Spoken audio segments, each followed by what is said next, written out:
Sobre essa nova versão do ChatGPT, eu vou conversar agora com o Diogo Cortis. Ele é professor da PUC de São Paulo, especialista em tecnologia. Diogo, boa noite para você. Obrigada por ter aceitado o nosso convite. Bom, quero saber se você já experimentou o GPT-5 e qual foi a sua impressão.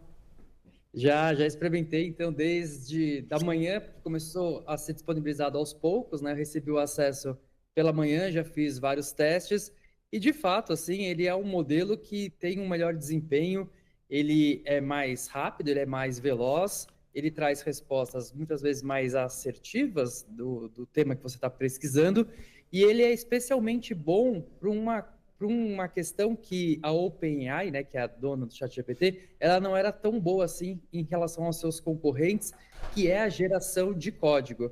Então eu fiz muitas brincadeiras de criar pequenos aplicativos, até pequenos jogos em que a inteligência artificial conseguiu me ajudar a criar, né, um protótipo ali em alguns poucos minutos. Então realmente trouxe um avanço significativo em relação ao modelo anterior. A gente acabou de ver essa entrevista com o CEO da OpenAI, o Sam Altman, ele comentando para a CNBC americana sobre os riscos relacionados à privacidade das pessoas que fazem o upload dos seus dados para o ChatGPT. É uma espécie de acordo de confidencialidade digital, como ele cita. Isso é possível? Isso eu acho que tem que ser debatido, porque a ideia da inteligência artificial, ela muda muitos paradigmas que a gente está acostumado, né? Porque a gente está falando de uma inteligência artificial que domina a linguagem, à sua maneira, mas ela conversa com a gente, então isso é um cenário inédito para a sociedade. E a gente vai precisar pensar novos protocolos, acho que desse processo de interação das pessoas com as máquinas, e isso vai envolver a necessidade de possíveis regulações e até mesmo novas legislações. Então, essa é uma questão muito importante, né, que está sendo debatida, porque hoje é muito curioso, porque no mundo inteiro o uso do chat GPT mais frequente pelas pessoas é como um terapeuta.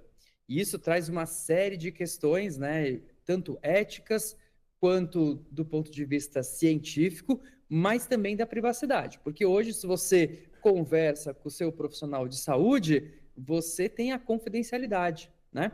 Só que isso não é garantido mais, porque, por exemplo, a justiça pode pedir acesso a esses dados, e esses dados eles não têm nenhum tipo de confidencialidade, não se enquadra em nada, né? Então, possivelmente isso vai ter que ser levantado, mas são casos de usos que começam a aparecer agora, à medida que a sociedade vai usando cada vez mais essas ferramentas no seu cotidiano, no seu dia a dia, e para fazer coisas que a gente nem sabia que as pessoas iriam fazer, né? Como vem acontecendo. Exatamente.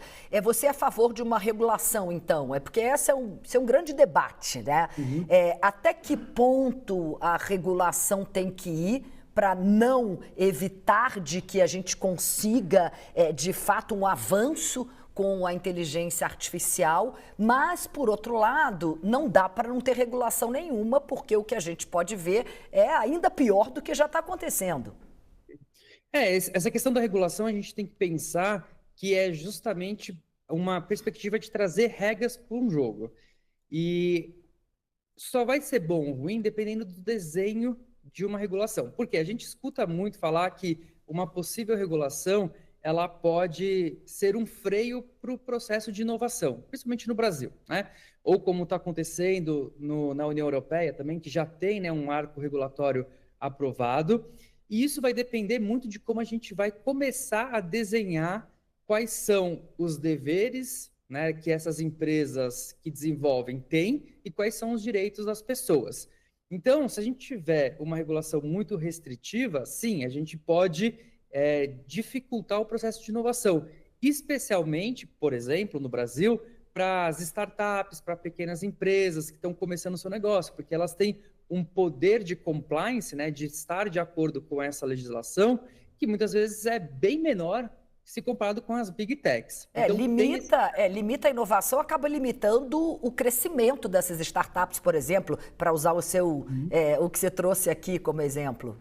Isso, exato. Por isso que assim, a gente tem que ter muita atenção de desenhar uma regulação que seja equilibrada, né? Que traga algumas questões que são muito importantes, por exemplo, em questão de segurança, privacidade, riscos, né? deveres que essas empresas precisam ter para prestar contas para a sociedade, mas de certa forma que isso traga um grau de liberdade para que elas tenham espaço para inovar.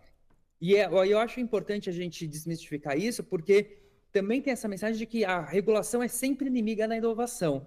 E não é verdade isso. Se a gente pegar, por exemplo, o setor bancário do Brasil mesmo, setor financeiro, é super regulado e é um dos mais inovadores do mundo. Então, se a gente desenhar regulações bem específicas, a gente vai conseguir criar um ambiente regulatório em que vai ter espaço para inovação.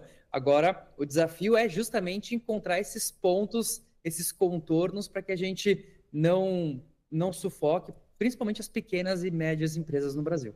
Esse seu exemplo dos bancos é muito bom, de fato. Agora, uma questão que também já se debate há algum tempo, eu queria te ouvir, se os modelos de inteligência artificial se baseiam em conteúdos já disponíveis na rede, como é que fica a produção de conhecimento?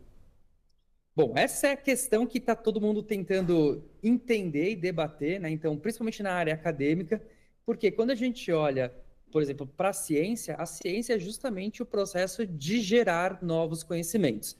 E quando a gente olha para esses modelos de inteligência artificial, eles aprenderam com aquilo que a gente já expressou, né? É o tipo de conhecimento que a gente chama do conhecimento explícito, aquilo que foi verbalizado em artigos, em revistas, em vídeos. Então, ele já tem esse conhecimento mapeado. É claro, né? Essa inteligência artificial que a gente tem hoje, é muito difícil que ela tenha uma fagulha para produzir uma nova descoberta. Mas ela pode, né, associada a pesquisadores, trazer uma possibilidade de processamento de informação que é altíssima. E a gente vai ganhar muita eficiência em novas descobertas.